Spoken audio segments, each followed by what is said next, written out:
Salut à tous, c'est Wanted Wax, Dimitri ici pour une nouvelle vidéo unboxing. Et comme je vous l'avais indiqué lors de ma dernière vidéo consacrée au déballage de la box Freddy que j'ai réussi à obtenir, ce mois d'avril sera consacré finalement à l'arrivage, alors c'est un peu par hasard d'ailleurs, de pépites, de belles pièces dans ma collection. Et vous savez, quand je fais l'acquisition de belles pièces qui me tiennent vraiment à cœur, du coup j'en fais souvent des vidéos unboxing.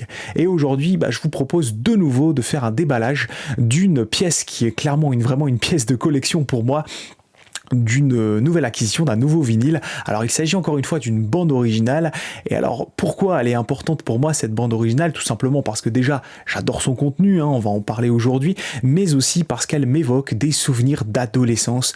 Voilà, parce qu'à une époque j'étais complètement fou et fada d'un genre de film particulier pour certains et adoré par d'autres, les slashers. Alors vous savez, les slashers sont ces films d'horreur assez légers, clairement pour la plupart, qu'on prend pas forcément au sérieux aussi, dans lequel on trouve des tueurs tous ingénieux les uns avec les autres, qui trouvent des idées farfelues pour zigouiller des groupes d'ados généralement complètement débiles. Voilà, moi ça m'a toujours fait un peu marrer, les slashers.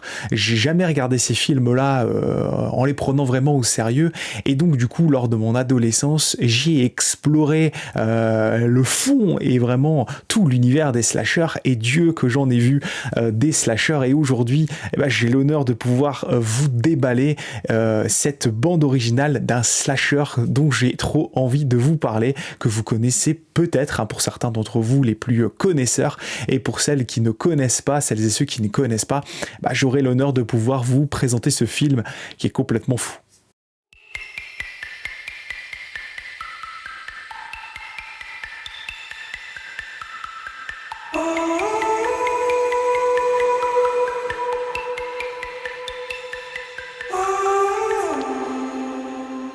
Donc oui, alors petite aventure assez sympa concernant l'acquisition de ce disque, je l'ai trouvé sur Vinted, parce que vous savez, sur Vinted on peut trouver pas mal de disques vinyles, et du coup si vous êtes assez régulier sur la plateforme, que vous allez régulièrement faire des refresh dans votre feed, vous pouvez tomber sur des belles pièces par hasard comme ça. Alors généralement elles partent assez vite quand elles sont vendues à des prix en dessous généralement de la cote voilà, théorique du marché, mais certaines pièces aussi sont au bon prix.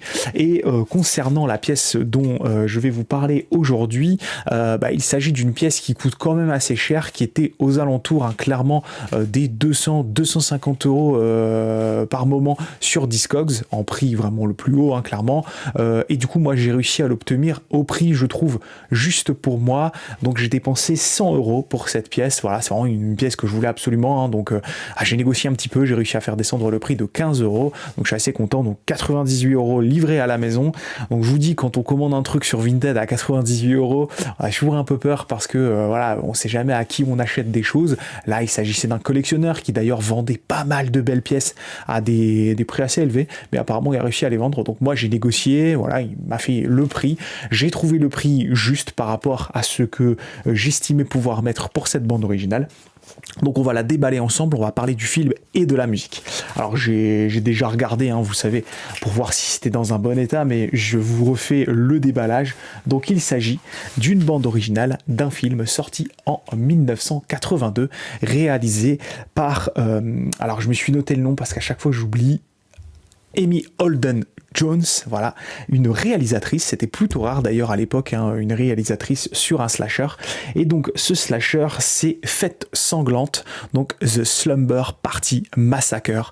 Voilà, donc il est dans un état VG+, j'ai envie de dire. Il est un petit peu, voilà, il a un peu pris l'âge ici et là ici dans le coin. Donc voilà, globalement c'est dans un super état. Je suis assez content. J'ai regardé aussi le disque, vous allez voir, je vous le montrer, il était dans un super état également, donc je suis assez content.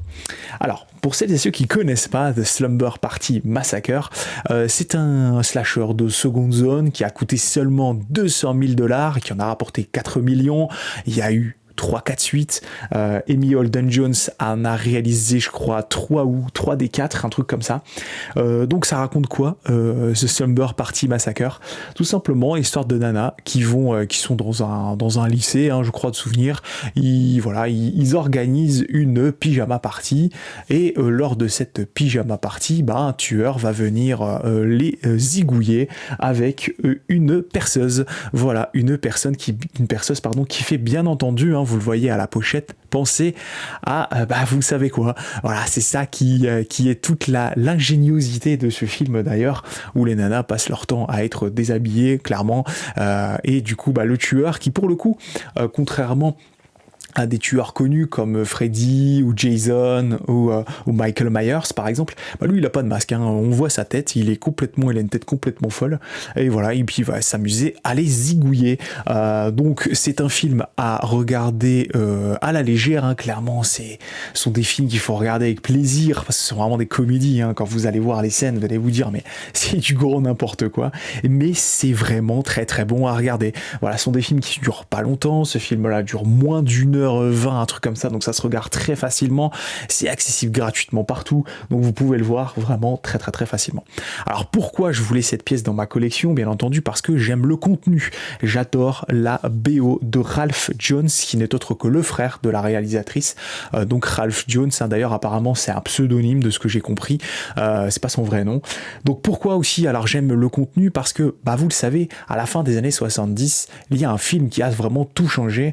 Ce film, alors il y en a eu 2 quasiment, on va dire à peu près dans les mêmes périodes, au niveau des musiques de films d'horreur.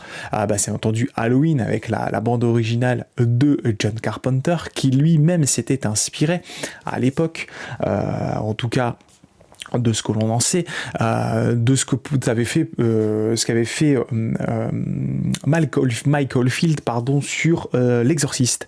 Voilà, donc les musiques, vous savez, de films d'horreur ont cette fameuse loupe dont j'ai déjà parlé. C'est un thème qui est assez répétitif, très très très réexploité durant le film, mais dont on ne se lasse pas des notes, et qui en fait introduisent systématiquement lors d'une scène de meurtre l'arrivée du tueur. Voilà, donc c'est une bande originale hyper synthétique qui a été, de ce que j'ai lu, composé sur un petit synthétiseur Casio, un tout petit truc, ça a vraiment coûté que dalle, mais qu'est-ce que c'est bon, voilà. Donc il s'agit d'un simple vinyle, voilà, donc c'est la version originale américaine de 82. Il existe une repress qui était sortie chez Death Waltz, mais je n'aime pas trop le design, je vais vous montrer en image la cover, j'aimais pas, donc il me fallait la version OG de toute façon. Donc voilà, donc vous voyez, il est encore dans son jus, je vais vite m'empresser de nettoyer et d'aller écouter tout ça. Et c'est sorti chez Web Records, voilà, Web Records. Vinyle noir simple avec assez peu de contenu, c'est un seul disque, donc je pense qu'il y a une dizaine de titres, ça dure moins de 40 minutes de souvenirs, parce qu'elle est dispo sur Spotify cette BO, mais elle est assez courte, même pas. Vous avez un titre, ça doit, vous allez voir, je vous mets les durées, vous voyez, c'est pas très long, mais c'est très bon, voilà. Le main title est génial, le end title c'est génial aussi, donc ici on va retrouver, voilà, ils montrent ici les instruments qui ont été utilisés. Donc voilà, c'était une Casiotone MT30. Donc apparemment, c'est vraiment un synthétiseur premier prix. Donc là, vous avez le tueur du film, voilà, qui ne se cache pas dans le film. Et puis vous avez les différentes. Ici, là, la fiche d'origine. Voilà, Slumber Party Massacre. Donc il existe une suite.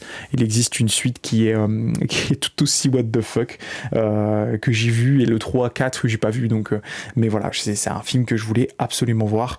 Donc derrière, on a on a Ralph Jones ici, avec une petite présentation du personnage qui apparemment n'était pas son vrai nom de ce que j'ai lu.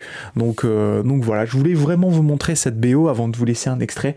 Je suis très content de l'avoir dans la collecte parce que c'est une pièce qui est plutôt rare, un film dont j'aime bien parler quand les gens se disent moi j'ai vu Halloween, j'ai vu Freddy, j'ai vu ci, j'ai vu ça. Je me dis mais il faut que tu regardes La Fête Sanglante, regarde Slumber Party Massacre, puis il y en a d'autres aussi, des slashers dont on pourra parler un jour.